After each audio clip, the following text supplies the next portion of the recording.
이슈 털어주는 남자 김종배입니다.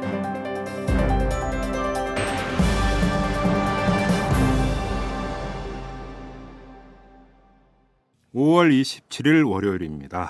자, 한 검사의 책상 서랍에서 돈 봉투가 발견됐다고 합니다. 검찰이 최근에 보안 점검을 실시했는데 한 검사의 책상 서랍에서 돈 봉투가 나왔다. 이런 얘기입니다. 이 돈 봉투에는 5만 원권이 담겨 있었는데 어떤 보도는 700만 원이라고 그러고 어떤 보도는 1000만 원이 넘는다고 합니다. 아무튼 그 액수는 별로 중요한 게 아니고요. 이 대검 감찰본부가 돈의 출처를 물었는데 해당 검사는 평소 모아둔 돈이다 이렇게 강변을 했다고 하는데 이해할 수 없는 게 있습니다. 이게 핵심일 것 같은데요. 이 돈 봉투의 겉면에 한 기업의 이름이 적혀 있었다고 합니다. 이 기업은 해당 검사가 지난해 2월에 전근 오기 전에 몸담았던 검찰청의 관할 기업이었다고 하고요. 그래서 대검 감찰본부는 이 돈이 전별금이 아니냐 이렇게 의심을 하고 있다고 합니다. 자, 여러분 어떻게 생각하십니까? 이 진실이 뭘까요? 제 짧은 소견으로는 다른 건 다 관두고 왜 검사가 특정 기업의 이름이 적힌 돈 봉투를 갖고 있었는가? 바로 이 점입니다. 이런 일 결코 흔한 현상이 아니거든요. 너무 뻔한 궁금증일까요? 답은 이미 내려져 있는 걸까요? 저는 더 이상 아무 얘기 안 드리겠습니다. 자, 광고 듣고 시작합니다. 재벌과 모피아의 함정에서 탈출하라. 종횡무진 한국경제. 재벌 개혁에 앞장서온 김상조 교수. 그가 한국경제에 던지는 8가지 질문. 우리가 몰랐던 한국경제의 진실을 파헤칩니다. 더 이상 경제 권력자들의 눈속임에 속지 마세요. 종횡무진 한국경제. 오마이뉴스가 만드는 책 오마이북.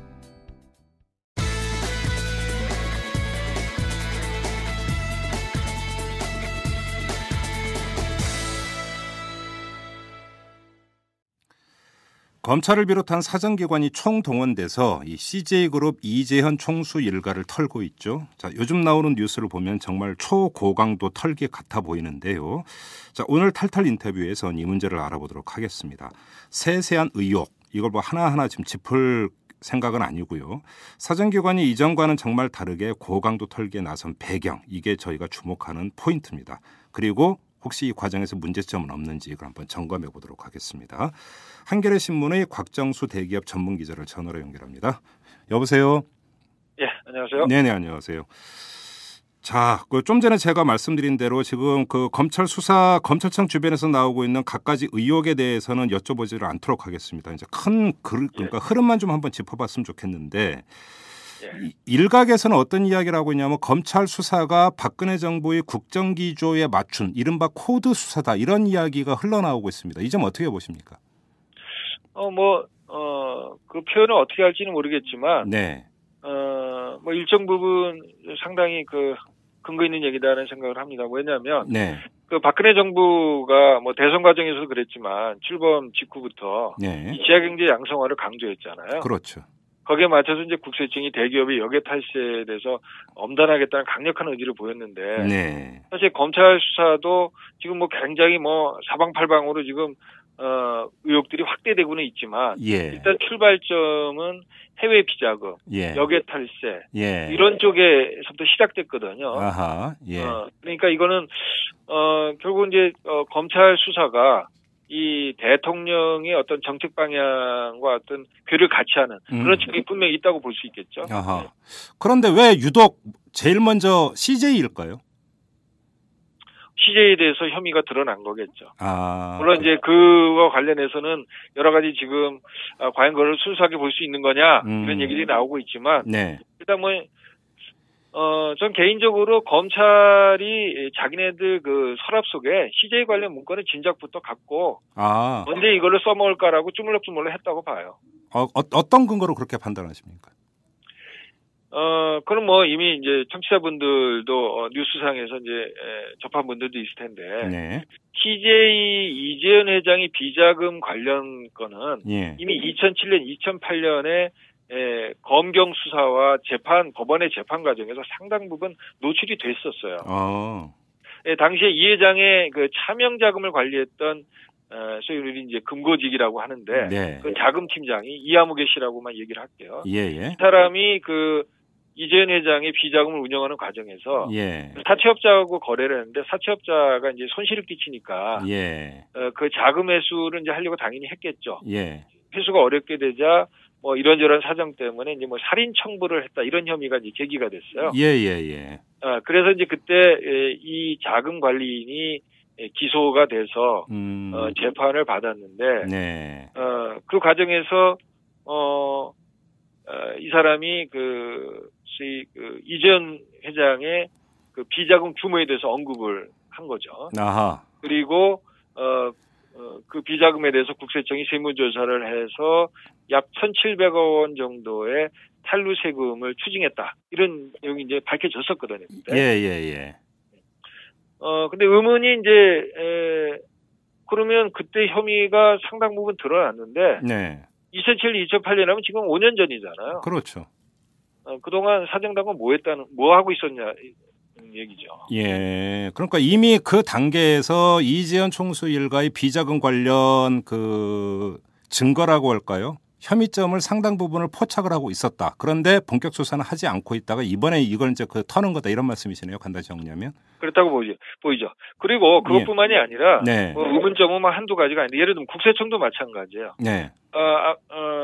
지금 말씀드린 대로 국세청이 그 세무조사를 해서 1,700억의 탈루 세금을 추징을 했는데 네. 보통 이제 이 정도 되면은 조세포탈 혐의로 고발을 하거든요.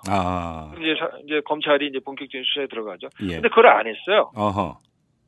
국세청에서는 당시 차명재산이 그 선대 예. 이건 이제 삼성의 이제 이병철 그 창업주를 얘기하는 거겠죠. 예. 그 선대로부터 상속받은 돈이라는 이제 CJ 해명을 받아들였다는 건데 예.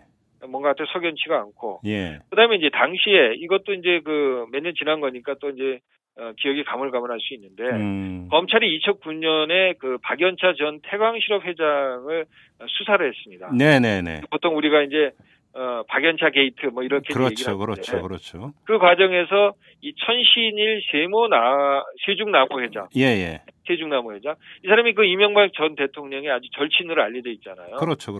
뭐 50년 직이라는 둥 뭐 그런 얘기가 있는데, 근데 이 사람이 그 이재현 회장의 부탁으로 세무조사를 무마한 혐의가 포착이 됐습니다.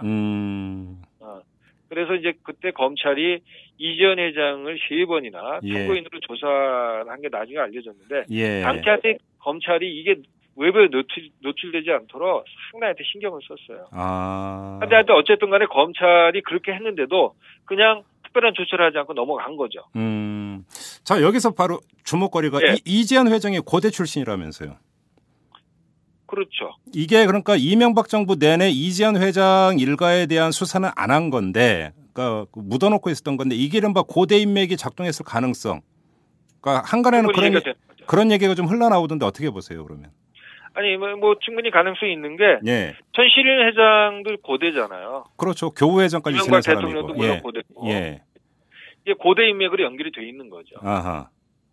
그래서 이제 동창회 조직과 관련해서도 두 사람이 뭐 진작부터 잘 알고 있었던 사이인 것 같고. 그러니까 이제 저는 개인적으로 그렇게 생각해요. 뭐 국세청이든 검찰이든 뭐 청와대든 간에 이 CJ 그 이재현 회장의 뭐 국내든 해외든 비자금, 뭐 차명계좌, 탈루 이런 데 대해서는 상당한 조사가 이루어졌었다.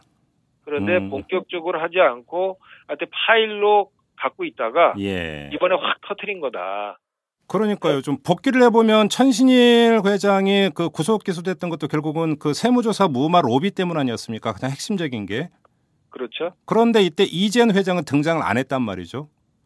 그러니까 결국 검찰은 그 이재현 회장 거는 그때 뒤로 쏙 빼놓고 있었다 이런 이야기가 되는 건데 그거는 충분히 정황상 그러니까 어떤 그림인지는 대충 그려집니다. 그런데 여기서 궁금한 건 이거거든요.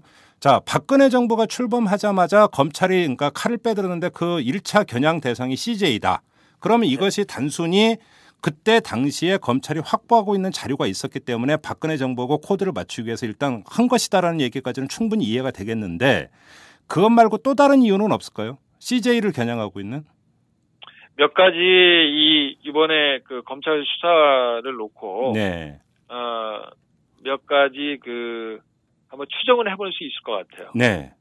네? 물론 이제 이거는 물증이라는 게 없는 거니까. 네. 그러나 보통 이제 우리 기자들이 이제 하는 얘기 중에 그런 게 있습니다. 바람이 불면 네. 바람이 눈에 보입니까? 안 보이죠. 예. 안 보이죠, 당연히. 네. 사진으로 찍을 수 있나요? 아니죠. 없잖아요. 나뭇가지 근데 흔들리는 바람이 거예요. 불면 예. 낙엽이 날리거나 그렇죠. 옷깃이 날리거나 모자가 날아가거든요. 네. 그럼 우리는 바람이 불었다는 거 분명히 알아요. 네. 세상 만사 그런 건데 예. 지금 5년 전 해묵은 사건을 왜 검찰이 지금껏 눈 감아주다가 뒤늦게 문제 삼았느냐. 거기다 몇 가지 정치적 배경을 한번 짚어볼 수 있을 것 같아요. 하나는 예. CJ 사건 전에 최대 국내 빅 이슈가 뭐였죠? 어떤 거 전에요? 그 CJ 사건 이전에 직전. 윤창중 잊어버렸어요, 윤창중 사건이죠. 윤창중 사건이었잖아요. 그렇죠. 이게 박근혜 정부의 최대 악재 중에 하나였는데 박미 스캔들. 덮으려고 했다. 이게 완전히 없어져 버렸어요. 맞아요. 실종돼 버렸어요. 네? 예. 네. 그걸 한번 생각해 볼 수 있을 거고. 예. 두 번째는 검찰도 그 지난 대선 이후에 네. 이 정부 들어와서도 마찬가지지만 검찰 자신이 개혁의 대상이었죠. 그렇죠. 그래서 뭐 중수부 폐지 등 이런 얘기 나왔단 말이에요. 검찰도 뭔가 확실히 검찰의 존재 이유를 보여줄 필요가 있었을 것 같아요. 그렇죠. 예? 이번에 완전히 지금 검찰이 한마디로 얘기하면 깃발을 날리고 있는 거잖아요. 예, 그렇죠. 예. 그 세 번째는 지금 이제 이제 윤창중 사건 직전에 또 우리나라를 들썩이게 했던 게 또 가불 사건이죠. 가불구조. 예. 네? 남양유업의 가불구조. 네. 그것도 지금 뭐 다 윤창중 사건으로 덮였죠. 그렇죠. 네. 참 대한민국 그러고 보면 대한민국 언론은 조로다. 저는 이제 조루다 이렇게 거의 한 주 텀으로 이슈가 바뀌면서 그 전 이슈는 완전히 그 수면 아래로 저쪽 지하 깊숙이 가라앉아 버려요. 그러니까 냄비란 말이 나오죠, 뭐. 그렇죠. 근데 어쨌거나 지금 경제민주화, 가불구조. 그런데 이 CJ가 대표적인 내수 대기업이에요. 뭐 빵집, 콩나물, 두부 이런 게 다 CJ 사거든요.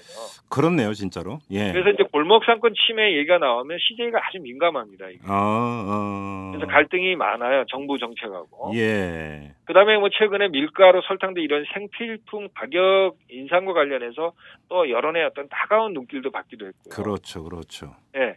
그래서 이제 만약에 같은 조건이라면 아무래도 이 수출 기업보다는 내수, 또 중소 중견 기업보다는 그 대기업, 예. 이런 소위 몇 가지 키워드로 놓고 보면 CJ는 항상 요주의 대상이었다. 이렇게 볼 수 있습니다. 예. 손을 본다면 이런 데를 먼저 볼 개연성이 높겠죠. 물론 이제 검찰은 이런 이제 분석들에 대해서 펄쩍 뜁니다. 예. 연초부터 자료를 검토를 했고 수사 시기를 저질렀다. 심지어 근데 검찰 안팎에서 이제 얘기들, 지난해에도 검찰이 CJ 수사를 하려고 했는데. 그랬어요? 수뇌부가 제동을 걸었다는 얘기가 있거든요. 그럼 무슨 얘기예요? 지난해 시점이 언젠데요? 지난해 뭐 철하고 알려져 있는데. 네. 네, 뭐 이건 이제 검찰 내부에서 들리는 얘기입니다. 이제 검찰 출입 기자들이 하는 얘기예요. 예. 그래서 뭔가 때 있었다. 이제 이게 단순히 뭐 아까 5년 전 얘기도 했지만 뭐 국세청 얘기도 하고 천신일 얘기도 하고 했지만 몇 가지 놓고 봤을 때 이 건이 물론 지금 CJ의 어떤 불법 행위가 있었다면 그건 뭐 엄정하고 투명하게 밝혀야겠죠. 당연하죠, 그거는. 예. 아직도 대기업들이 이런 과거의 저희 잘못된 관행 물론 지금 뭐 완전히 혐의점이 드러난 거 아니까 우리가 단정적으로 얘기할 수는 없죠. 만약에 그런 행위가 있었다면 그거는 뭐 한치의 의혹도 없이 밝혀내야 되는 건 당연한 거고. 당연하죠. 예. 또 다른 측면에서 근데 검찰 또 사정당국, 정부 이쪽에 지난 과정에 있어서의 의문은 없느냐는 것도 중요한 또 하나 이슈거든요. 그럼요. 예. 제가 이제 그 얘기가 나왔으니까 하나 덧붙이자면 지난주부터 이제 CJ 관련해서 온갖 의혹들이 쏟아졌잖아요. 네. 그래서 뭐 그 중에는 뭐 확인된 거 확인되지 않은 거 막 뒤섞여서 국민들도 아마 굉장히 혼란스러우셨을 텐데. 네. 그러다 보니까 지난 주말에 검찰 간부가 기자들에게 설명을 했어요. 예. 그러면서 언론에서 제기된 수많은 의혹들에 대해서 일일이 거론을 하면서 검찰의 주된 관심은 탈세다. 거기에 따른 자금 추적이다. 네. 네? 그러면서 언론에서 제기되는 다양한 의혹들은 주된 관심사가 아니다라고 일종의 어떤 선을 긋는 듯한. 그러면 조금 수사를 축소할 수도 있다는 얘기가 돼버리는 거네요. 그래서 저는 이제 경찰이 지나가다가 예를 들어서 뭐 도둑놈을 발견하거나 혹은 하여튼 뭐 의심스러운 것을 발견하면 하는 거지. 네. 자기가 가던 일이 있다고 그래가지고 그거 안 봅니까? 그렇죠. 더더구나 이제 CJ 관련해서는 뭐 지금 검찰이 들여다보고 있는데 처음부터 어떤 그 수사의 대상을 혹은 폭을, 네. 깊이를 한정을 해서 본다? 이건 좀 이상한 거죠. 그렇죠. 네. 하여튼 뭔가 그때도 하여튼 기분들이 듣는 기자들의 기분이 네. 석연치 않다 이런 반응들이 많았어요. 이게 먼저 항상 이거든가 옛말에 태산명동의 서일필이란 말이 있지 않습니까? 검찰 수사 초기에 보면은 모든 걸 다 털 것 같지만 수사 결과 발표할 때 보면은 쥐꼬리만큼 나오는 이런 경우가 참 우리가 한두 번 겪어본 게 아닌데 이 CJ 수사 같은 경우도 경우에 따라서는 그렇게 갈 수도 있다. 이런 우려 섞인 지금 전망이 나오고 있는 거네요. 그러면. 그래서 이번 검찰 수사의 과제를 몇 가지로 찝어보면 첫째는 이 전 회장의 탈세 의혹, 비자금 의혹을 철저히 규명하는 거죠. 근데 그것만으로 끝이면 안 된다는 얘기죠. 그렇죠. 예, 검찰을 포함해서 국세청, 또 사정당국. 수년 전에 이런 혐의점을 알고 있었으면서도 그동안 뭐 했냐는 거. 그렇죠. 왜 국세청은 고발을 안 했고, 왜 검찰은 수사를 안 했는지, 이 과정에서 어떤 권력 등 외압은 없었는지, 재벌과 권력의 유착은 없었는지, 그렇죠. 이런 것도 같이 규명해 내야죠. 그렇죠.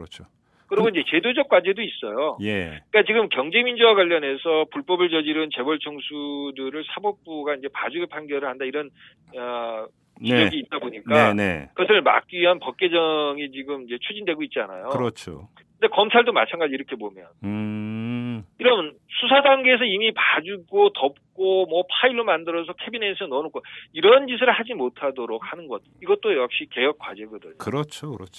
네, 그걸 제도적으로 또 뭐 인사상으로 이걸 어떻게 이제 개선하느냐도 한번 생각해볼 대목인 것 같습니다. 그렇죠. 그리고 지금 이제 말씀에서 또 하나 그 검찰 수사 방향을 가늠하는 데 중요한 포인트가 하나가 있는 게 이미 그 이명박 정부 출범 때부터 검찰이 CJ그룹의 의혹에 대해서 상당 부분을 포착하고 있었는데도 불구하고 5년간 뭉쳤다라고 하는 데에는 당시 권력 실세의 힘이 작동했을 개연성이 그만큼 크다.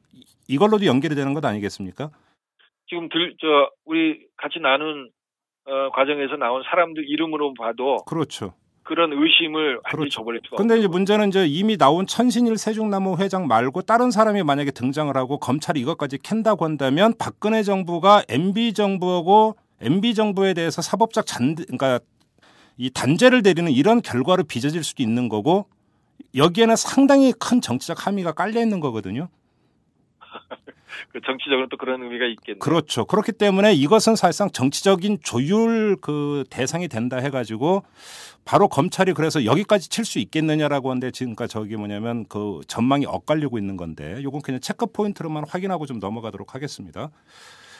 아무튼 그리고 지금 이제 그 검찰이 그 수사를 하고 있는데 이게 CJ그룹에게만 해당되는 일이냐 나중에 이게 검찰 수사가 내지 국세청이나 금감원이나 이런 데서까지 나서갖고 다른 기업까지 이게 확대가 될 것이냐 이게 또 재계 입장에서는 초미의 관심사일 것 같은데 재계 쪽에서는 지금 반응이나 이런 것들이 어떻게 나오고 있습니까?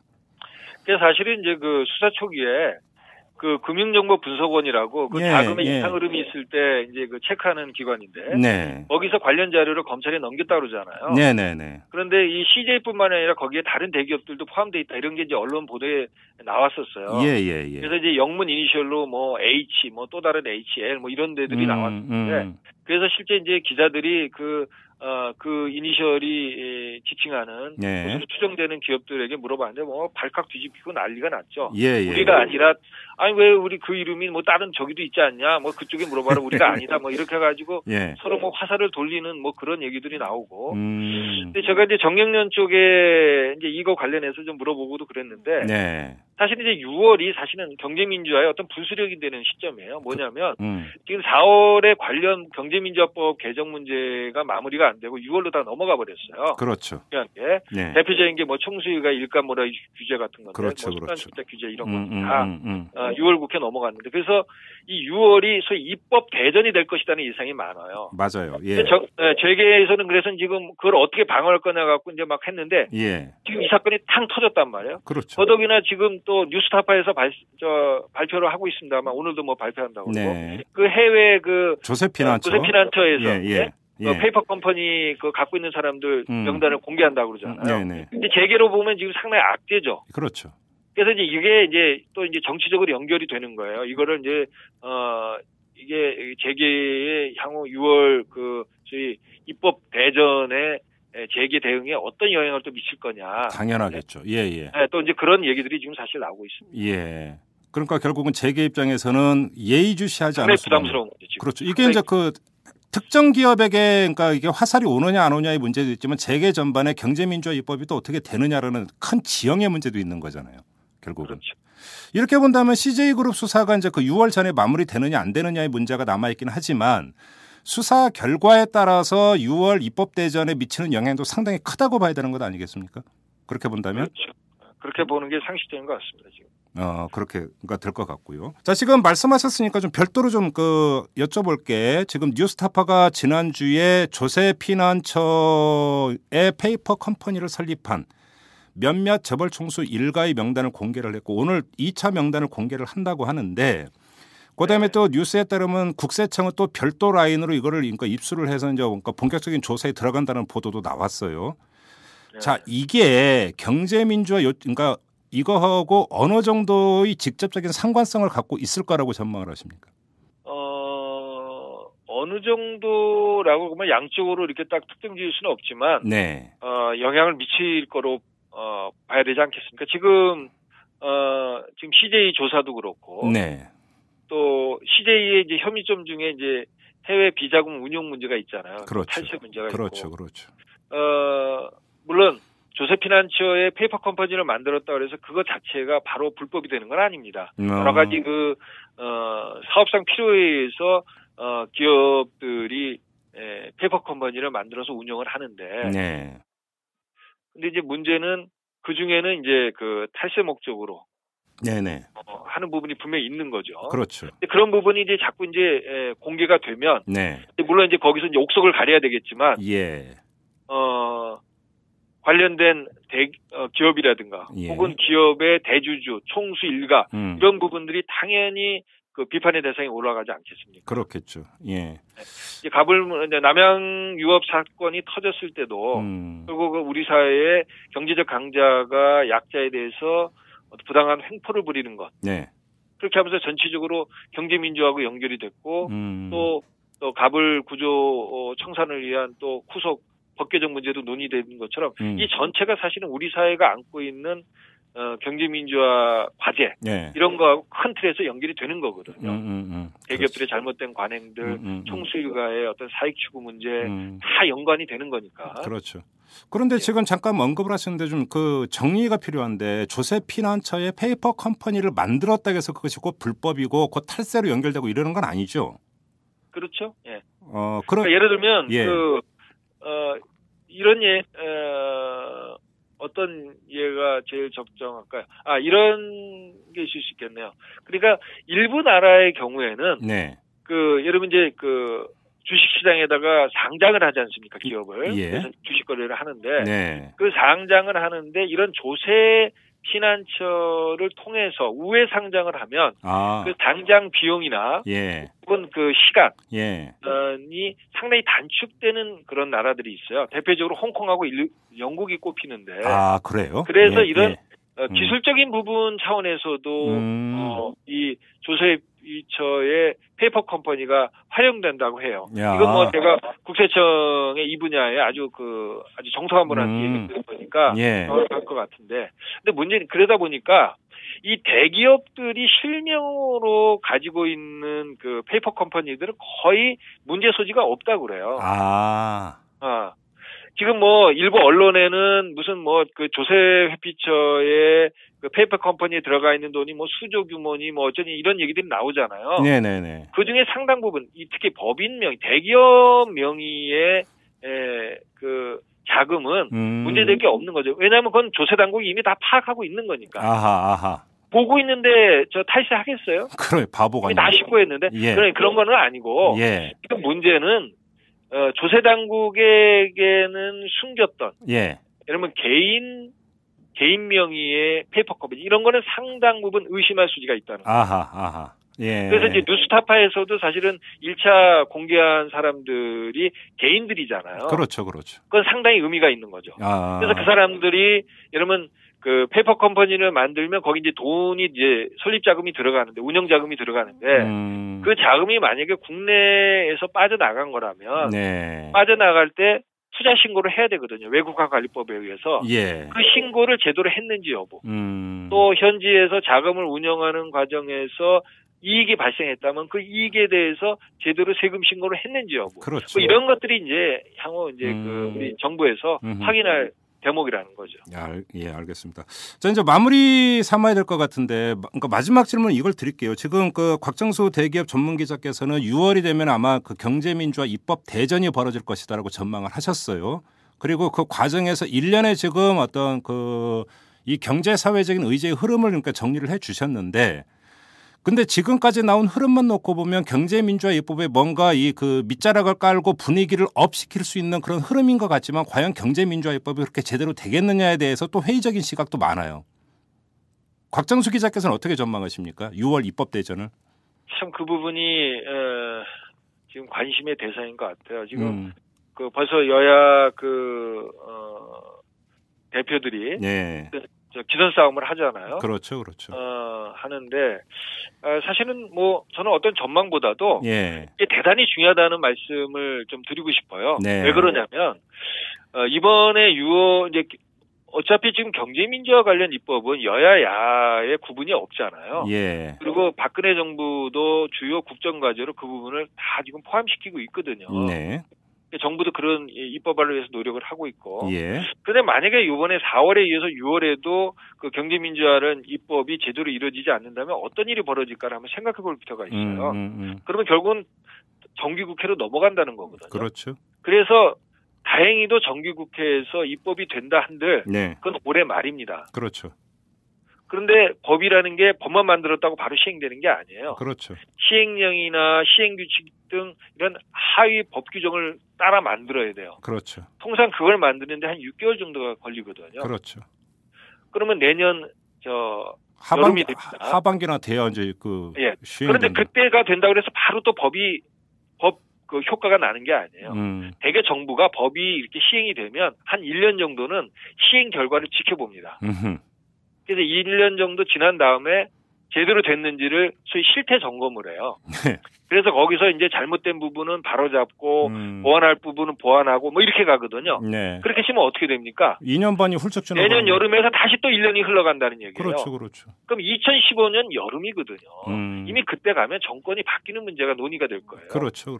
그래서 사실은 이런 개혁 모든 다른 개혁도 그렇지만 경제 민주화 같은 문제, 지금 가불 구조 문제가 터져나오면서 더욱더 우리가 절감을 했지만 지금 이건 현실적인 문제로 시급한 문제거든요. 그렇죠. 시간을 낭비할 여유가 없어요. 예.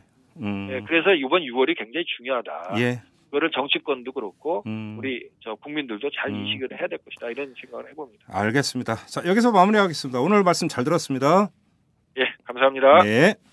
이슈 털어주는 남자 김종배입니다. 냉철한 분석, 깊이 있는 통찰로 우리 사회 현안을 털어드립니다.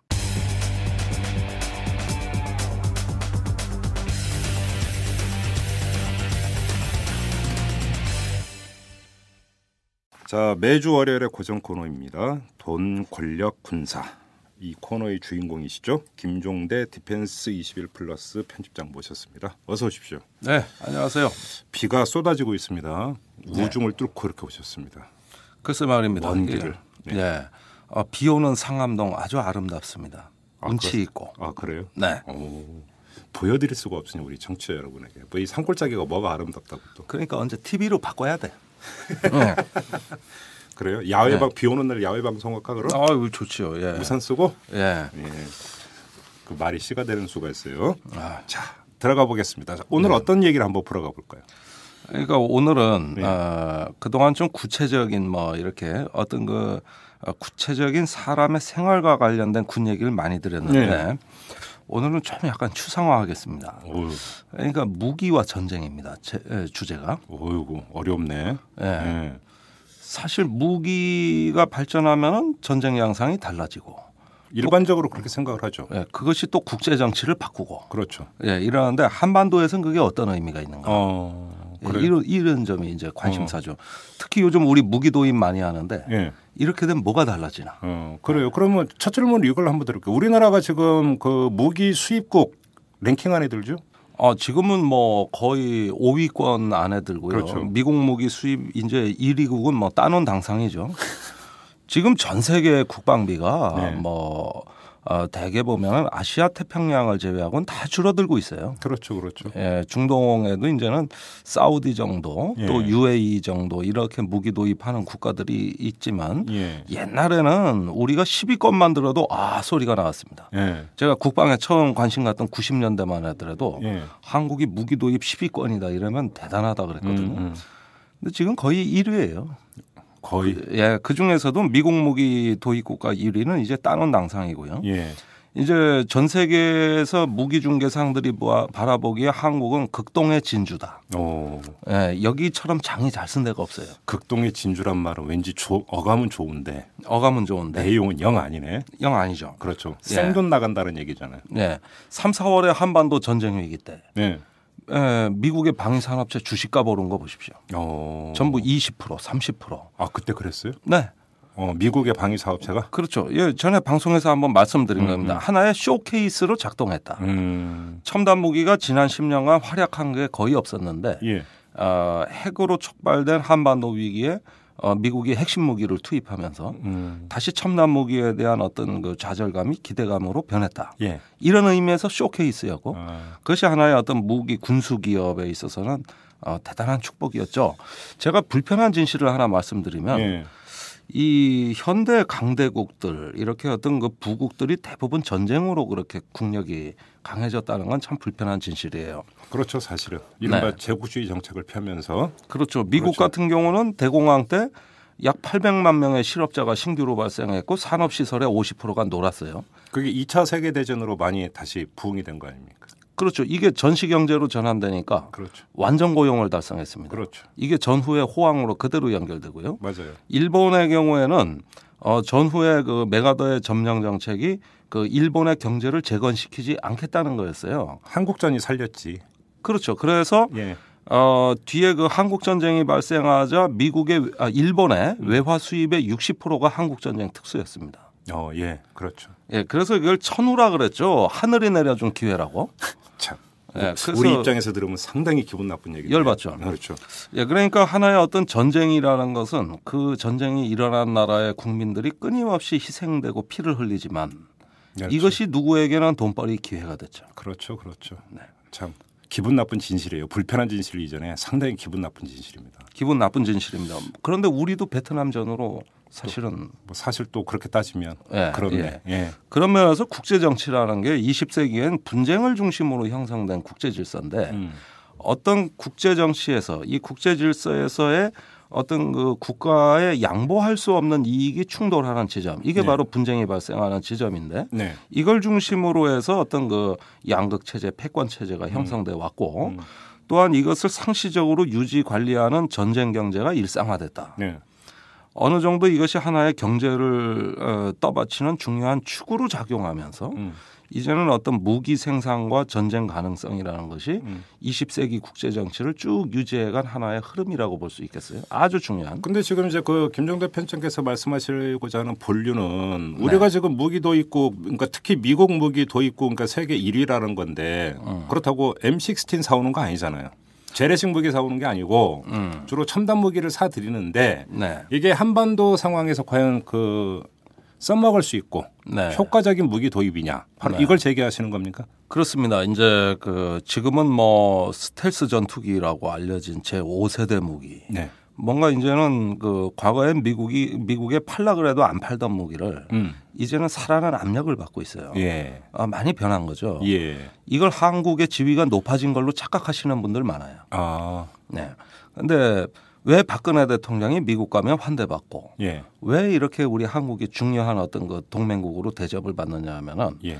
한국이 이제 주요 무기의 어떤 구매력을 갖춘 하나의 그 큰 손이 중요 고객이 된 그렇죠. 거죠. 큰 손이죠. 큰 손. 예. 그런 면에서 어떤 동맹의 중요한 파트너라는 의미에는 그 나라의 무기를 많이 사줌으로써 예. 무기를 많이 산다는 뜻은 중요한 군사 기술, 군사 기밀을 공유한다는 뜻이고 또 그 무기의 운용 과정에서 끊임없이 의존 관계가 형성이 되기 때문에 그렇죠. 사실 동맹의 어떤 기초 체력이 강화된다 이런 뜻입니다. 예. 우리가 미국 무기를 많이 사게 될 경우에는 그 무기를 도입할 당시에 그 장비 가격이라는 건 큰 의미가 없어요, 솔직히. 아, 그래요? 예, 이제는 그 무기를 운용하는 과정에서의 의존 관계가 훨씬 돈도 많이 들고 예, 그 정치적으로 중요해집니다.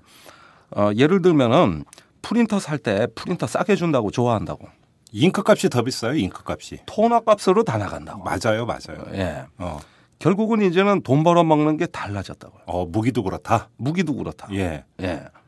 그런 점에서 최근에 이제 도입하는 여러 전투기 같은 거, 또 예. 공격 헬기 같은 경우 사실은 이거 도입하면 말이죠. 네. 국가 예산에서 장비 가격을 얼마 지출했느냐. 국민들은 이거에 관심이 많잖아요. 그렇죠. 그렇죠. 이게 5조 원짜리냐 10조 원짜리냐 하지만은 그 이후에 말이죠. 도입해서 운용 과정에서의 나가야 될 국부는 잘 생각을 못 하세요. 근데 보통 우리는 어떻게 알고 있냐면 무기를 도입을 하면 그걸 운용하는 그 주체는 우리 군이다. 근데 거기서 무슨 돈이 나가냐. 이렇게 생각을 하잖아요. 그러니까 기껏 나간다고 해봤자 부품값밖에 더 있겠냐. 이렇게 생각을 하는데 아니라는 겁니까? 그런데 현대 무기 특히 날아다니는 무기의 가격이 말입니다. 네. 이제는 거의 90%가 소프트웨어 가격이에요.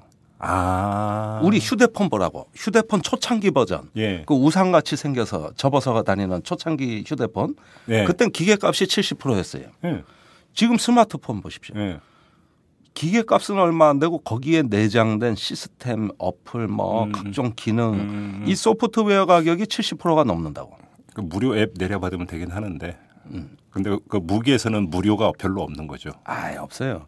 아니 하다못해 스마트폰도 그러는데 이 첨단 장비로 간다는 것은 그 안에 내장된 케이블 있잖아요. 예. 그 제가 그 전투기 조립 라인에 가봤어요. 예. 연결되는 그 왜 커넥터가 4만 개예요. 커넥터만? 그 케이블과 케이블이 연결되는 것들 있잖아요. 예. 이게 비행기 한 대 4만 번이에요. 와. 거기에 들어가는 케이블 양이 어마어마해요. 하나만 빠져도 그냥 난리가 나는 거잖아. 그러니까 이 고장이 잘 나죠. 예. 네. 첨단 무기의 단점은 뭡니까? 고장이 자주 나고 자주 정비받아야 된다는 거. 예. 반면에 좀 재래식 무기, 원시 무기는 고장이 안 나요. 일반 가전제품하고 비슷하네. 네, 예. 맞아요. 예. 예. 가전제품 보면 한 대 딱 때리면 다시 나오고 그러는 경우가 많아요. 그렇죠. 네. 그러니까 저 최근에 이제 육군이 우리가 그 아파치 가디언, 예. 저 미국의 그 첨단 공격 헬기를 갖다가 대당 500억 원에 도입한다 그러지 않았습니까? 네. 이것도 왜 500억 원인지 이거 캐봐야 된다고 사실은. 그것도 거품일 수가 있다. 이것저것 다 빼고 한 거라고. 아, 오히려? 네. 그러니까 나중에 또 사야 돼. 그 안에 저 시스템 업그레이드하는 거 뭐 보통 그 시장 거래가가 얼마인데요? 뭐. 아파치가. 아니 저 사우디, 대만 뭐 여러 나라에 판 건 다 1,000억 원 이상씩 팔았죠. 오, 그런데 반값으로 산 거예요? 반값으로 샀다는 거야. 근데 요거는 잘 봐야 되는 게, 예. 자 우리가 예를 들어서 대부분의 국민들이 알고 있기로는 우리가 2002년에 미국에서 F-15K를 도입했습니다. 예. 1차로 40대를 도입할 때 약 5조 원 정도 썼어요. 예. 예, 그다음에 노무현 대통령 때 20대를 더 산다 그랬습니다. 네. 이게 2차 사업이에요. 그래서 F-15K를 총 60대 보유하고 있는데 2차 사업까지 해서 한 6조 원에서 7조 원 썼다고 알려져 있죠. 예. 그런데 그 실상을 보자고. 그 뒤에 무장을 제대로 안 사가지고. 아, 이제 거기에 탑재하는 무기들. 예. 예. 예, 지금 저 그때 F-15가 점수 제일 많이 딴 게 공대지 미사일 슬래미알이라는 거였거든요. 이거 지금 공군에 거의 재고가 없어요. 그럼 뭐로 그냥 그러니까 이것도 떠서 사야 뭐예요? 공중에 떠서. 그래서 연평도 때 저기 그 말만 하고 못 때리는 것도 다 그런 원인이라고. 아파트가 정찰 일기도 아니잖아. 예. 총 47발을 샀는데 지금 37발 보유하고 있고 그중에 반이 점검 중입니다. 적정 보유량은 960발입니다. 그러니까 없는 거나 마찬가지죠. 그죠? 그러니까 한 발은 얼마쯤이에요? 그건? 한 발에 20억 원. 그러니까 960발을 사면 1조 8천억 원. 그러니까 이런 거 앞으로 안 사고 배겨? 그러니까 결국은 여기서 프린터와 프린터 토너의 관계하고 비슷하게 가네. 요거 2조 원 또 들어가야 되지, 그죠? 미사일 한 발 쏘면 땡이잖아요, 그냥. 네. 그다음에 좋은 전투기 샀는데 현대 전투기 레이더는 전자식 레이더라고 기계식 레이더가 아니에요. 그런데 F-15엔 기계식이 들어갔거든. 그럼 이거 전자식으로 안 갈아 끼워야 돼? 요거 성능 개량 앞으로 해야 된다고. 이렇게 해서 총 예상 비용이 4조 원. 배보다 배꼽이 더 고겠네. 그다음에 부품 수입해 와야 되잖아요. PBL이라 그래요. 총 수명 주기 그 비용이라 그래서 이 어떤 패키지로 이렇게 후속 군수 그걸 계약을 하는데 이게 우리가 1차로 지금 한 5천억 정도 책정을 해놨다고. 그런데 이게 30년간 계속 나간다고.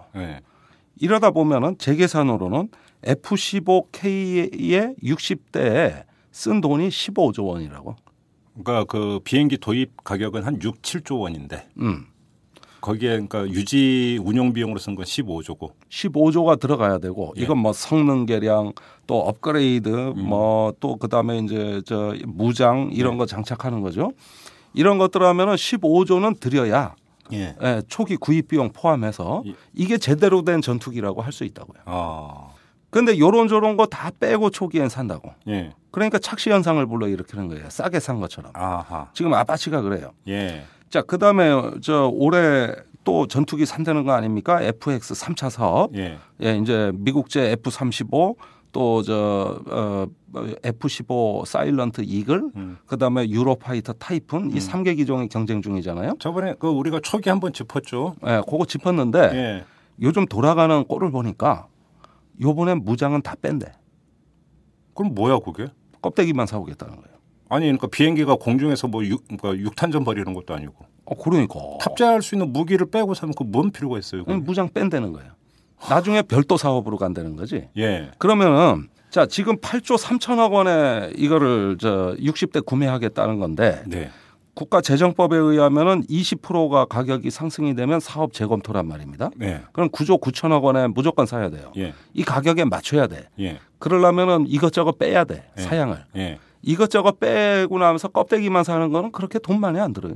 그러니까 자동차 사면서 에어컨 빼고 오토 빼고 다 빼고. 그렇죠. 이렇게 간다라는 거 비슷한 거네. 요걸 다이어트 프로그램이라고 한다고. 그러니까 올해 이 전투기 사업을 9조 9천억 원에 맞춰낼 것 같아요.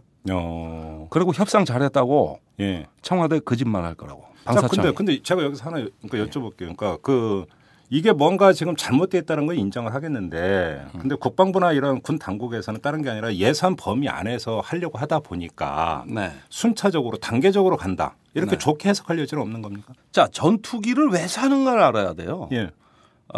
이렇게 어떤 예산 범위 내에서 한다고 찔끔찔끔 하다 보니까 무기의 완전성이 떨어지고 언제든 국가가 필요했을 때 써먹자고 산 거 아닙니까? 그렇죠. 막상 써먹으려고 까보면은 뭐가 없고 또 뭘 안 갖췄고 맨날 이런 얘기가 그냥 끝도 없이 나와요. 그렇게 되니까 사는 데 관심이 있지 제대로 써먹는 데 관심이 없어. 예를 들어서 F-16 전투기 맹물 전투기라고 해서 떨어진 적이 있다고요. 유류고에 물이 스며들어 가지고 기름하고 물하고 섞인 거를 주입했다가 비행기가 공중에서 추락해 버렸어요. 그때 정비비가 내가 보니까 아주 그냥 끔찍하게 거의 이건 진짜 살인적으로 돼 있더라고요. 엄청나게 나와요? 아니 편성을 안 해버린 거예요. 그나마 그 정비비를 또 수해복구비에 써버렸더라고 공군 참모총장이. 그래요? 그러니까 한쪽에서 이게 무너지고 있었던 거죠. 지금 F-16만 해도 대단히 좋은 전투기예요. 지금 이제는 이거 정도는 공군이 눈에 안 차는 것처럼 하는데 한 가지 이런 일화를 소개해 드릴게요. 제가 아는 공군 조종사 지금은 장군 되셨는데 이분이 뭐라고 얘기하냐면 옛날에 F-4 전투기를 몰았대요. 지금 날아다니는 게 기적이라고 할 정도로 거의 고물 중에 고물 아닙니까? 과부제족이라고 하는 거. 그런데 이게 한반도에 유사시에 자기의 작전 임무를 알잖아요. 네. 우리나라 전쟁 계획이 있고 공군에서는 프리 ITO라 그래요. 사전 할당된 표적. 네. 전쟁이 나면 가서 두들겨야 될 거. 네. 이게 다 할당이 돼 있다고 조종사들한테. 그럼 예. 자기 임무가 뭐 몇 소티 예를 들어 몇 번 출격해서 이 임무를 수행하는데. 그러니까 유사시가 돼버리면은 너는 어디 가서 뭐를 때리고 이게 다 정해져 있다. 미리. 그게 바로 ITO. 네. 프리 ITO는 사전에 할당된 표적. 이건데 작전 계획상으로 이 F4 전투기를 몰고 가서 그 임무를 수행하려고 보니까 네. 내가 얼마나 살아남을 수 있을까 보니까 하루 살아남을 수 있을 것 같더래. 예. 그래서 항상 책상을 정리 잘했대. 언제 죽을지 모른다. 이 생각을 했대요. 예. 그런데 F-16을 사니까 예. 이걸 몰아보니까 네. 더 살 수 있을 것 같더래. 예. 그다음부터는 책상 정리가 게을러지더래. 예. 내가 살아서 싸울 수 있구나. F-16이 얼마나 좋은 비행기인지 아십니까? 기동성도 뛰어나지만 예. 공중에서 기체가 파손돼 가지고 이젝션이라 그래요. 탈출. 네. 그 조종석에 버튼 누르면 쫙 튀어올라서 막 사출돼 버리는. 이게 지표면 가까이에서 사출되면 너무 늦잖아요. 그렇죠. 그걸 계산해서 높이 쏘아 올려주는 기능도 있어요. 오. 그다음에 고공에서 예. 나오면 산소가 부족하다고. 그렇죠. 산소 호흡하면서 낙하산으로 내릴 수 있다고. 얼마나 인간적입니까? 예. 그러니까 이 비행기만 처음 우리가 접했을 때만 하더라도 한국 공군이 정말 감격했죠. 그런데 벌써 이것도 옛말이 돼. 예. 그런데 여기까지는 순수한 거라고. 예. 내가 죽을 수도 있구나 하는 거를 이제는 살아서 싸울 수 있구나. 이거에서 좋은 비행기를 갖게 됐다. 거기까 얼마든지 이해할 수 있고. 아주 순수한 거라고 봐요. 그리고 당연히 그렇게 가야 되는 거죠. 예. 네. 예. 근데 여기까지는 좋은데 예. 이제 좋은 비행기 써보니까 입맛이. 네. 그러니까 이제 와가지고는 엔진도 반드시 단발 엔진은 안 된다. 쌍발 엔진이어야 된다. 예. 이젠 스텔스 기능도 있어야 된다. 예. 뭐 데이터 링크도 뭐가 돼야 된다. 뭐 이러다 보니까 끝이 없어요. 근데 여기서 포인트는 그러니까 전략의 대칭성 문제가 있지 않습니까? 그러면 네. 그 북한의 공군 전력이 어떻게 돼 있고 거기에 우리가 맞서기 위해서는 최소한 이 정도의 사양과 기종이 돼야 된다라는 게 다 기초 중에 기초잖아요. 근데 이제 위협 전략이라는 게 북한의 어떤 전투기만 있는 것이 아니라 그건 공대공 예. 임무에서는 북한의 전투기가 위협이 되겠지만 또 공대지 임무도 하지 않습니까? 그렇죠. 이럴 경우에는 이제 우리 전투기가 북한의 대공포 내지는 예. 대공 미사일로부터 얼마나 보호될 수 있느냐. 그렇죠. 이제 공군은 이런 것 때문에 스텔스기를 원하는 거예요. 예. 북한의 방공망이 아주 조밀해요. 저번에 한번 말씀하셨죠. 예. 예. 그래서 이제 스텔스기로 해서 적진 깊숙이 은밀하게 침투해 작전하겠다 그러는데 무슨 현대전에 전투기가 단독으로 적진에 들어가냐고. 예. 이제 그런 전쟁은 참 찾아보기가 어렵고 4세대 전쟁은 역시 토마호크 미사일이라든가 일단 어떤 해상에서 지원하는 일단 지상부터 완전히 그냥 초토화시켜 버리고 이런 것과 공군력이 항공력이 이제 병행해서 예. 이렇게 합동 전투를 하는 건데 대부분에 보면은 이 군인의 사고 방식을 보면은 육해 공군이 자기 혼자 싸운다는 생각을 주로 해요. 예, 연계 생각을 안 하는군요. 예, 이게 이제 합동성이 결여된 군대라고 어려운 말 오늘 또 하네. 이런 거를 얘기하는 거죠. 그런데 우리 전쟁 계획을 보면은 대단히 황당무계합니다. 사실은. 네. 우리나라 전쟁 계획은 작전 계획 5027이에요. 예. 이 5027이 이제 전쟁의 어떤 기본 틀로 규범으로 작용하면서 우리 군의 무기 체계 소요는 대부분 이 작전 계획에서 나온다고 볼 수 있어요. 예. 그런데 우리나라의 이제 절대 다수가 지상군, 또 주요 정책 결정 부서가 다 육군이잖아요. 그렇죠. 그러다 보니까 이 5027의 계획을 한번 뜯어보면 지상군이 서부 전선과 동부 전선에서 이렇게 중심 깊게 타격한다 그래요. 군사용으로. 이렇게 어떤 적진 깊숙이 타격할 수 있는 능력을 가지면서 지상군이 전진한다고. 이때 통제선이라는 게 있어요. 너무 한쪽 부대가 앞서 나가면 안 되니까. 그렇죠. 뭐 화랑선, 멸공선, 통일선 이렇게 축차적으로 가면서 수백 개의 북한 표적을 때려 부순다고. 예. 그런데 유사시에 이렇게 되면 우리 측 사상자도 많이 나고 북한 측도 사상자가 많이 나는데 옛날에 랜드 연구소 계산에 의하면은 이런 전쟁이 현실화됐을 때 한반도 전쟁 피해액이 6,700조 원, 우와. 사망자가 100만 명. 그다음에 이제 2011년에 연세대 문정인 교수 연구에 의하면 사망자가 500만 명. 예, 전쟁 피해액이 7,000조로 계산이 됐어요. 예. 그다음에 120일간 한대. 예. 그러면은 제가 이제 조금 묻고 싶은 게 전 세계에 이렇게 전쟁하는 나라가 지구상에 어디 있습니까? 그렇죠. 이라크 전쟁 17일. 예. 걸프전 43일. 예. 하다 말다 한 코소보 전투도 78일. 예. 우리나라는 서울에서 전투기가 뜨면 전속력으로 가면 평양에 5분도 안 걸려요. 예, 그렇죠. 미사일을 쏘면 2분 만에 가서 맞아. 예. 우리도 그런 사정거리에 들어있어.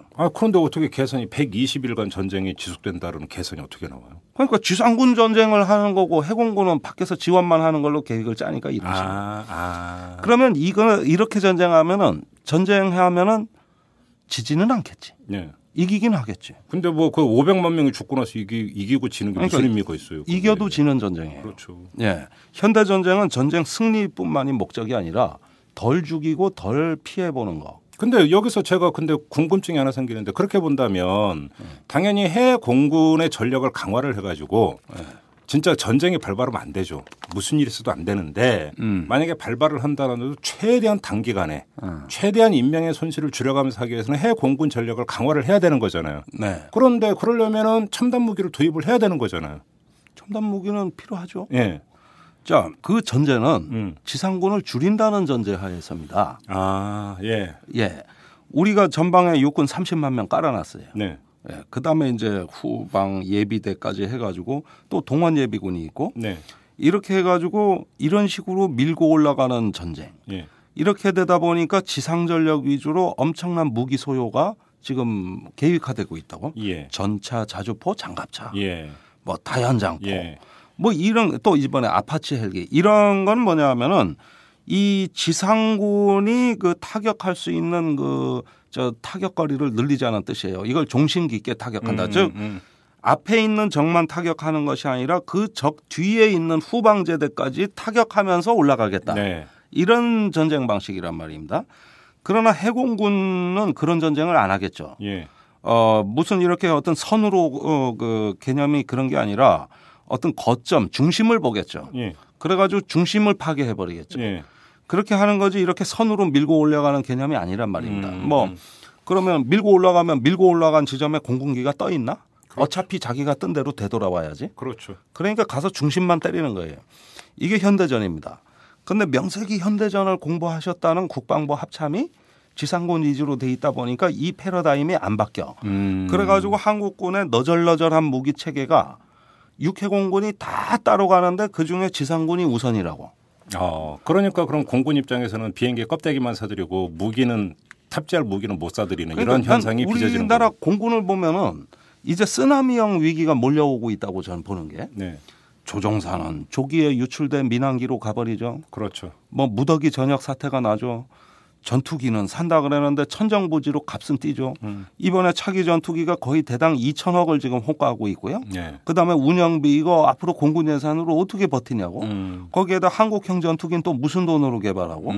이게 지금 그 옛날에 F4, F5 이런 어떤 그 시대가 아니라 이제는 세계 최고 성능의 무기를 요구하다 보니까 이 가격이 어마어마해요.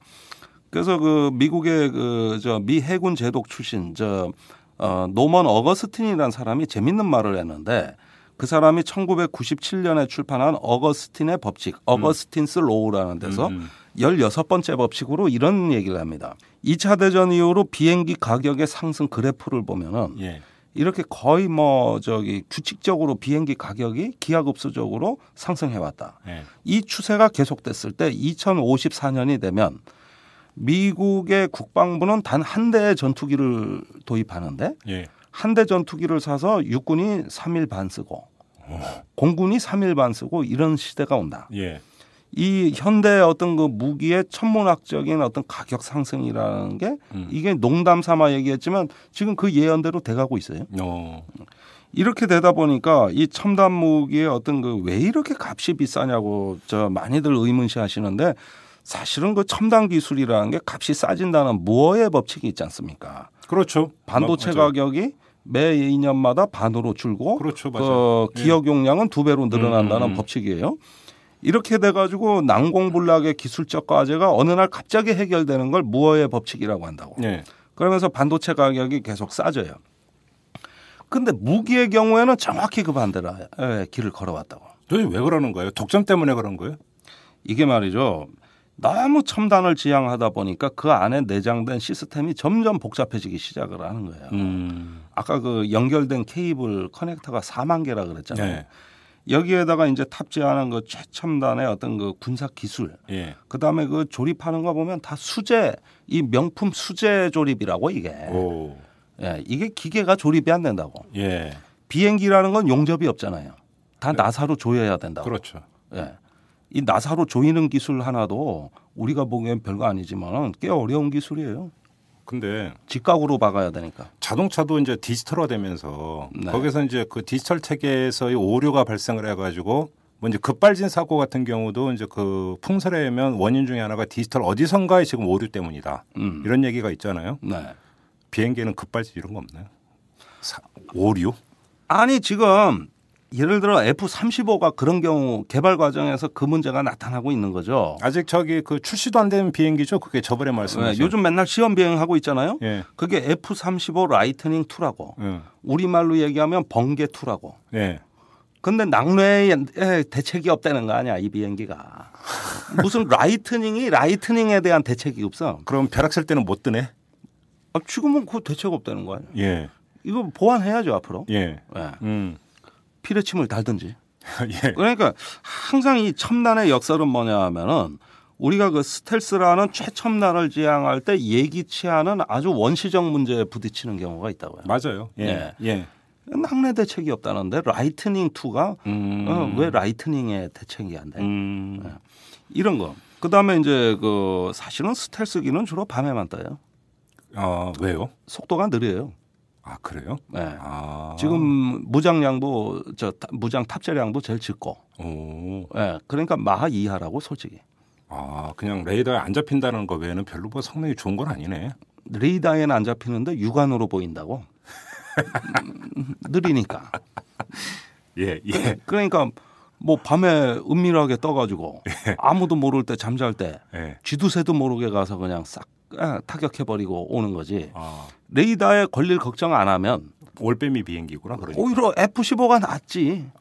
예, 무장 탑재량 많고. 그러면 그 스텔스기로 오면 밤에만 전쟁해야 되나? 그러니까 이게 지금 저기 뭐랄까 뭐 밤에만 하든지 아니면 뭐 고공에 높이 떠서 하든지 예. 어쨌든지 간에 그렇다 하더라도 레이더에 안 잡힌다는 건 대단한 장점이에요.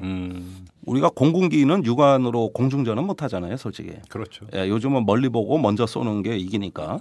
그런데 그 저 F-35 같은 경우는 그게 그 개념대로 그 비행기가 나왔다 그러면은 적기 2대를 동시에 쏠 때 그 적기는 누가 쐈는지 모릅니다. 어디서 쐈는지도 몰라요. 그냥 파괴된다고. 그렇게 해서 동시에 저기 한 대도 아니고 여러 대를 동시에 격추시킬 수 있다. 사실은 소름 끼치게 무서운 비행기예요. 스텔스가? 그런데 그 스텔스기로 이제 고속 비행을 하다 보면은 그 열이 발생하잖아요. 예. 그 스텔스 도료가 부글부글 끓어. 비행기 그러니까 겉면에 칠한 그게? 네. 진짜로? 그래서 3번 뜨면은 한 번 새로 칠해야 된대. 그래요? 예. 그러면은 그거를 새로 칠하는 장비가 경락고에 있어야 돼요. 그렇겠죠, 당연히. 다 새로 져야 돼. 예. 요게 시설 공사비가 또 조단이라고. 요것도 사업비에서 누락시키는 거지. 빼버리는 거지. 나중에 요것도 별도 사업으로 가는 거지. 그러니까 여자가 아침에 출근할 때 화장하고 저녁에 퇴근해서 화장 지우고 예. 이 짓을 이 전투기는 해야 된다고. 그걸 하는 또 화장품이 있어야지, 화장대가 있어야지. 그렇죠. 그러면은 기종평가할 때 그런 거 다 빼버리고 하면 예. 그 공정한 기종평가라고 할 수 있을까 없을까요? 자, 여기서 정리를 합시다. 지금 그러니까 중간 정리가 필요한데 두 가지 문제가 제기가 됩니다. 하나는 무기 도입을 하는데 이 도입하고 있는 무기가 전부가 아니다. 네. 그죠? 몸통만 사들여오고 사실은 소프트웨어나 이런 것들은 나중에 또 추가로 돈이 들어간다. 네. 그러니까 무기 도입 과정에서 뭔가 지금 배보다 배꼽이 더 큰 문제, 본말이 전도되어 있는 문제가 있다. 네. 이거 하나를 제기를 하셨어요. 네. 또 한 가지는 무기 도입이라는 것은 당연히 전쟁 계획 하에서 이제 그 수립이 되고 도입이 되는 건데 네. 전쟁 계획이 지금 엉터리다. 육군 위주로 되어 가지고 밀고 올라가서 엄청난 사상자를 낼 수밖에 없는 그런 계획으로 되어 있는데 더 큰 문제는 이것이 이제 합동성, 그러니까 육해 공군이 같이 움직여 들어가는 이게 안 돼 버려 가지고 문제인데 네. 그러면 결국은 그러면 중간 답이 나온 게 육군 위주의 전쟁 계획을 변경을 하고 육군을 줄이거나 이렇게 해서 육군에 들어가는 어마어마한 돈을 다시 해 공군 전략 강화로 돌리면 문제가 풀리지 않느냐. 네. 이런 중간 결론에 도달을 하거든요. 맞습니까? 그게 바로 국방개혁이에요. 예. 노무현 대통령 때 가려고 했던 방향입니다. MB 정부 들어와서 확 늦춰놨잖아요. 근데 육군이 힘이 세잖아. 이게 문제는 거기에 있는 거 아닙니까? 해공군보다. 그러니까 제가 여러 군데 강의 다니면서 얘기하지만은 국익과 군익이 다르다. 네. 앞으로 군이 군의 이익을 추구할 거냐, 국가 이익을 추구할 거냐, 이 부분을 우리가 분명히 선택해야 된다 이거예요. 그럼 당연히 국가 이익이죠, 그거는. 네. 그런데 이 관료 정치 하에서 네. 육해공군 안보라는 것이 우리가 생각처럼 통제하기가 쉽지 않다고요. 로젠탈이라는 학자하고 코즈민이라는 학자가 공동으로 연구를 했어요. 네. 위기관리하에서 이 안보 기능들이 어떤 사고방식으로 움직이는가. 첫 번째는 내가 스마트하다고 생각하고 다른 조직의 전문성을 무시하는 경향이 있다. 위기의 과정에서도 위기 이후에 그 자기한테 돌아올 더 많은 자원을 기대한다. 네. 같은 과업을 수행하지 않았던 조직 사이에는 감정적인 갈등과 앙금이 남는다. 네. 그다음에 조직은 위기 중에도 명성과 권력에 집착한다. 예. 이게 협조가 안 되는 원인으로 되어 있는데 우리나라 육해공군 현실에 가장 들어맞는 사항이라고 할 수 있겠습니다. 우리가 육군이 지상군이 결국은 마지막에 깃발을 꽂는 자라 그러면서 전쟁의 주축이라고 하면은 이런 작전 계획 수정할 필요가 없습니다. 그렇게 되니까 네. MB 정부 들어와서 이런 현상이 벌어졌어요. 자, 과거에 우리가 노무현 대통령 때 지상군의 그 사단의 작전 범위가 30 곱하기 70km였다고. 30km 넓이에 30km 그 종심을 이걸 사단이 작전하는 걸로 봤는데 국방개혁 2020을 제정하면서 이것이 100 곱하기 150km로 늘어난다고. 예. 그러면서 육군 무기를 좀 더 사줬어요. 예. 그리고 여기까지라 그랬어요. 그런데 이명박 정부가 되니까 150 곱하기 250km라고. 예. 그러니까 250km를 때릴 수 있는 무기를 갖겠다는 거예요. 육군이. 사단이 날아다니겠네. 날아다녀야 돼. 예. 그러니까 종심을 250km를 때리는 걸 갖겠다고 그러고 기동군단을 2개 만들겠다 이거예요. 그런 걸 공군 전력으로 돌리면 되는 거잖아요. 돌리면 되는데. 예. 그런데 이렇게 해가지고 그러면은 만약에 현대전이 벌어져 단기간에 전쟁이 끝나고 북한은 3.1 전쟁하겠다는데 예. 이제는 전쟁을 누가 조기에 기선을 제압하느냐가 전쟁의 승패를 결정해요. 적어도 일주일 안에 결정된다고 봐야 됩니다. 그런데 이런 정신 나간 120일 전쟁 계획에 무기 소요를 제기한다 그러니 네. 이걸 못 있다 써먹냐 그러니까 통일되면 만주를 안 볼 거냐. 만주를 수복해야 된다라는 겁니까? 아니 만주에 중국군의 심양군구 있잖아요. 네. 그 중국의 그 광고 집단군. 예. 이게 중국군의 위협은 그럼 장차 누가 대비할 거냐 이렇게 증강을 해놔야 예. 통일 이후까지 대비된다. 지금은 또 이 논리로 갔어? 그래 가지고 요동정벌로 가는 겁니까? 그래서 요동을 정벌할지 만주를 정벌할지 발해국을 다시 세우는지 내가 그 개념은 잘 모르겠는데 네. 백두산 넘어가서 뭐 하는데? 그러니까 고토 회복이라며 고토 회복. 아니 보니까 저 이때 그 단둥에 가니까 호산이라고 옛날 우리 유적도 있고. 근데 진짜로 제가 1학년 때 이제 그때는 이제 대학교에 필수로 교련 수업이 있었잖아요. 네. 그래서 이제 일주일간 문무대 들어가서 이제 입소 훈련 받잖아. 네. 가서 첫날 딱 대강의실에 모여놓고 이제 교육시키는데 만주는 우리 땅 그거 교육시키더라고. 그래요? 네. 그럼 어떻게 하겠다는 얘기요? 모르겠어요. 하여간 그러니까 막 부글부글 끓는 거지. 맞아 이게 옛날 우리 고구려 조상님들이 갖고 있던 우리 땅인데 이러는. 아니 만주 발해를 우리가 왜 잃어버렸습니까? 갑자기 역사 시간으로 돌아가네 이거. 우리가 민족끼리 대립하다 그런 거예요. 예. 지금은 발해는 만주는 고사하고 북한도 이제 중국에 뺏기게 생겼어요. 예. 왜? 민족이 화해 못하고 저기 뭡니까? 서로 화합하지 못하니까. 그런 식으로 발에 잃어버리고 이제 북한 잃어버리고 있거든 우리나라가. 예. 근데 뭐 북한까지 이제 우리가 다 뭐 군사적으로 통일하고 만주 먹는다고? 아니 그건 군사력으로 되는 게 아니라 이 국가의 외교 전략 그다음에 어떤 그 통합하고 화합하는 능력으로 되는 거란 말입니다. 네.